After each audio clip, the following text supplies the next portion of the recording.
الناس زعلوا قوي لما الشناوي قال لهم انتوا اللي بتصنعوا المشاكل. انت جاي بتقول لي كلام عليا ما حصلش، مطلوب مني انا بقى اقول لك ايه حصل، ولا اقول لك انت كذاب وانت اللي بتصنع المشاكل دي؟ طيب تعال نفند الناس دي شغاله ازاي. وبالمناسبه الشناوي صح 100%. انا مش مطلوب مني لما يبقى في حد كذاب تحت مسمى انه شغال مهنه صحافه.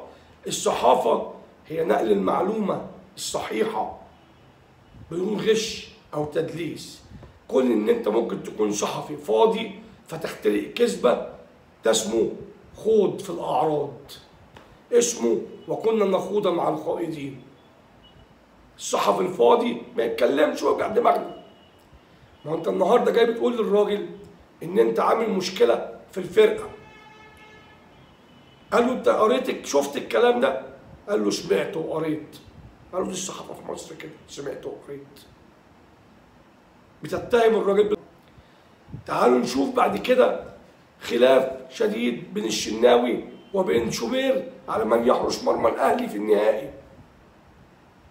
هو الاهلي مش عزبه بيتدار، الاهلي في جهاز فني، الاهلي في اداره، واللي انت بتتكلموا عليه دوت كابتن النادي الاهلي، مش كابتن زريبه، كابتن النادي الاهلي. استوعبوا وعقلوا الكلام. بعدين رايحين بتطلعوا بيان ومش عاجبكم الكلام. رابطه النقاد الرياضيين هي يعني انا بصراحه مش عارف، هي دي وقفتهم مع النادي الاهلي ليله مباراه نهائي افريقيا. بيتصيدوا الاخطاء ويستفزوا اللاعبين، وهم اصلا كل اخبارهم مفبركه على النادي الاهلي. مفيش دخان من غير نار، مفيش حد هيطلع يكلمكم بالطريقه دي الا اذا كنتم انتوا اصلا ما عندكوش حاجه تقولوها. هننتقل بقى نقطه ثانيه، انا هوريكم بس الاعلام والصحفيين والناس ماشيه ازاي مع النادي الاهلي ليله نهائي افريقيا. ولما طلع كابتن الفرقه بيقول انتوا اللي بتعملوا المشاكل زعلوا. انا بس هقول لكم دلوقتي هم بيعملوا ايه. وبالمناسبه الكلام ده مش عشان الاهلي بس، الاعلام في مصر والصحافه في مصر بعافيه شويه، تدليس، تلفيق اخبار، كذب. ما عندكش معلومه تقولها، مش عارف تجيب معلومه، شوفوا شغله ثانيه. لكن ما تمشوهاش تدليس وغش وكذب وترمي خبر وتسيبوا الجماهير تدب ببعضيها. زي ايه؟ الاستاذ الخضري من كام يوم كاتب ازاي محمد هاني ده في المنتخب وعمر ازاي محمد هاني يلعب على مع عمر جابر. ده اسمه ايه بقى ده؟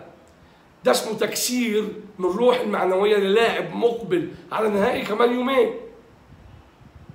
بيكسر. دي مش صحافه، ده المفروض ده صحافي محسوب عليها صحافه برضه، دي نوعيه من النوعيات. لو صحافه سعادتك تطلع تقول فلان يستحق الانضمام للمنتخب ويلعب اللي يلعب بقى، المدرب يلعب اللي يلعبه. انما ده مش اعلام ومش صحافه، دي قذاره. الاستاذ الدرديري اللي محسوب صحفي، انا ماليش دعوه بقى بيكيد جمهور اهلي، بيكيد مش على شغل العيال ده ماليش فيه. انا بتكلم ده محسوب صحفي على المنظومه الصحفيه اللي زعلت لما الشناوي قال بتصدروا المشاكل. ونزل الصوره دي ديانج ابننا، ابنكم ايه ورايح فين وجاي؟ بتشتتوا في الفرقه ليه؟ هو ده الاعلام المصري المفروض يقف ورا فرقه مصريه بتلعب نهائي بطوله قاريه؟ الاستاذ الدرديري برضو لما الزمالك عمل مشكله وما اتحسبش ضربه جزاء نهضه البركان والتصوير والقصه دي، جابوا مخرجين، جابوا مصورين اجانب. بصوا حضراتكم بيقول ايه؟ مش هتعرف تكسب يا اهلي كده. ايه ده؟ ايه ده؟ يكتب كلمه زي دي ويسيبها، يخش بقى على الكلام اللي هو كتبه من اول 13 سنه لحد 50 سنه بقى، وكل واحد بقى وعقله بقى، وده يشتم في ده وده يشتم في ده. سبب الفتنه وسبب التعصب الناس دي، الناس دي تمشي من الوسط. ده مش اسلوب صحافه، ده شغل ناس مراهقه. خلصنا من دول. امبارح قاعد بتشوف القنوات، نتفرج على القنوات. اون تايم سبورت ريهام مع ابراهيم عبد الجواد.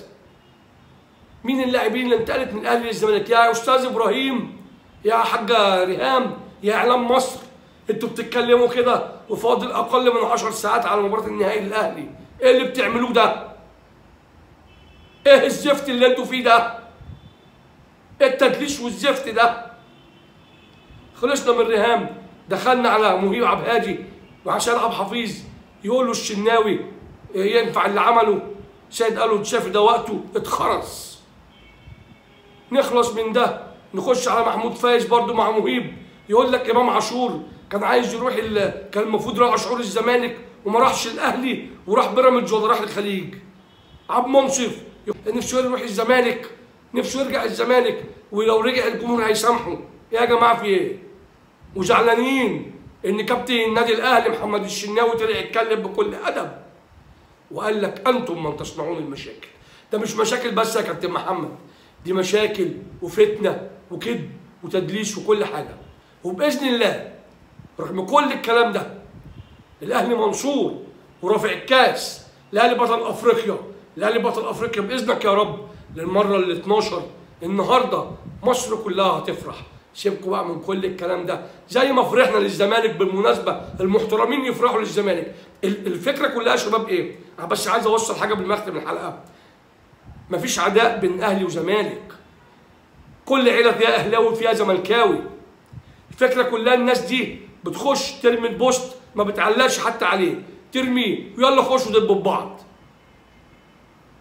مفلسين مهنيا، فيعمل فتنه عشان يتواجد تقول فلان قال وفلان عاد وفلان زاد. مفلسين مهنيا، صدقوني سبب الفتنه في الكره في الرياضه المصريه في مصر الناس دي، النماذج دي. الشناوي صح، لو بصيتوا كلامي بالعقل هتقولي كده اي بوست بيتكتب على الفيس على تويتر على اي حاجه وشوفوا اللي بيكتبوا ما بيردش على حد حتى، وخش الافات بل ملايين اهلاوي يشتم في زملكاوي وزملكاوي يشتم في اهلاوي. هم عايشين ده، هو كده نجح. ده مش اعلام، دي اسمها مراهقه وافلاس مهني. باذنك يا رب نتقابل مع بعض النهارده والاهلي رافع الكاس باذن الله. السلام عليكم ورحمه الله وبركاته.